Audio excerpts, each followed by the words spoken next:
અબ્દુલ કલામ કોલેજના વિદ્યાર્થીઓ રસ્તા પર ઉતર્યા। સરકારની યોજના અંતર્ગત સંઘ પ્રદેશ દાદરાનગર હવેલીમાં કોલેજના વિદ્યાર્થીઓને મફત લેપટોપ આપવાની જાહેરાત કરી હતી। જાહેરાત બાદ દમણના વિદ્યાર્થીઓને લેપટોપ આપવામાં આવ્યા હતા, પરંતુ દાદરાનગર હવેલીના વિદ્યાર્થીઓ લેપટોપથી વંચિત રહ્યા, જેથી પ્રદેશની સૌથી મોટી અબ્દુલ કલામ કોલેજના વિદ્યાર્થીઓ લેપટોપની માંગ સાથે રસ્તા પર ઉતર્યા। વિદ્યાર્થીઓ સેલવાસ કલેક્ટર કચેરી સામે પહોંચીને સૂત્રોચ્ચાર કરીને વિરોધ નોંધાવ્યો। પ્રદેશ પોલીસ પણ દોડતી થઈ હતી અને પ્રશાસનના ઉચ્ચ અધિકારીઓ પણ તાત્કાલિક સ્થળ પર પહોંચ્યા હતા અને વિદ્યાર્થીઓને સમજાવવાનો પ્રયત્ન કર્યો। यहाँ બધા લેપટોપની માંગ કરવા માટે આવેલા છે। લેપટોપ અથવા અમને સ્કોલરશિપ બી મળવા જોઈએ।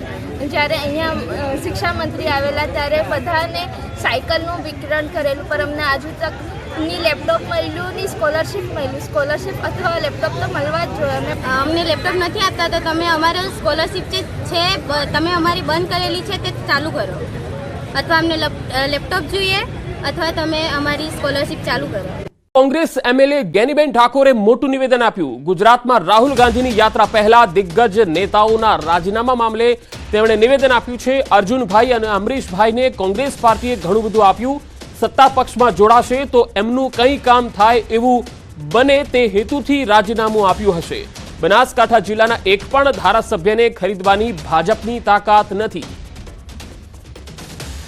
હું માનું ત્યાં સુધી મોઢવાડિયા સાહેબને આ બધા આગેવાનોની વાત જ્યારથી ચૂંટાણા ત્યારથી કરીને જ ચાલુ હતી। ક્યાંક એમને તેમના વિસ્તાર પ્રમાણેના કોઈ પ્રશ્નો હોય, ચાલુ સરકારમાં કોઈ ધંધા રોજગાર એમના પર્સનલી ચાલતા હોય ને બદલો લેવાની ભાવના સાથેનું જે વર્તન અત્યારે થઈ રહ્યું છે એમાં ક્યાંક ને ક્યાંક વશ થવું પડ્યું હોય, અથવા તો મોવડી મંડળના જે ઉપરના જે આગેવાનો છે એ ક્યાંક એમને હાચવવામાં ક્યાંય ઉણા ઉતર્યા હોય ને એમને વ્યક્તિગત કોઈ મન દુઃખ થયો, હું બહુ વિગતથી માહિતગાર નથી, પણ આ બધા જ અમારા જવાબદાર આગેવાનો હતા અને જે ભારતીય જનતા પાર્ટીને એમને અનેક પ્રકારના મોઢવાડિયા સાહેબ તો રંગા બિલા અને આવા અનેક શબ્દોથી દેશના વડાપ્રધાનને ગૃહમંત્રીને ભૂતકાળમાં સ્ટેજ ઉપરથી ભાષણો પણ કરેલા છે અને એમના માટે એમને વખાણ કરવા પડે એટલે હું માનું ત્યાં સુધી આનાથી મોટી કોઈ મજબૂરી ના હોઈ શકે।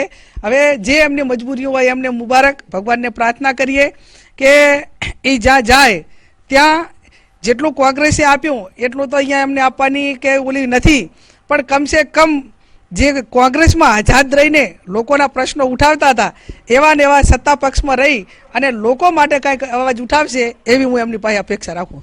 હું માનું ત્યાં સુધી એ બહુ લાંબો ટાઈમ કોંગ્રેસમાંથી ગયેલા ત્યાં ટકવાના નથી, વળી પાછો કદાચ સમય પરિવર્તિત થશે તો લોકો જે સત્તામાં રહેવા માટે ટેવાયેલા હોય એ પાછો એ બાજુનો ભરતી મેળો આ બાજુ ટન મારશે।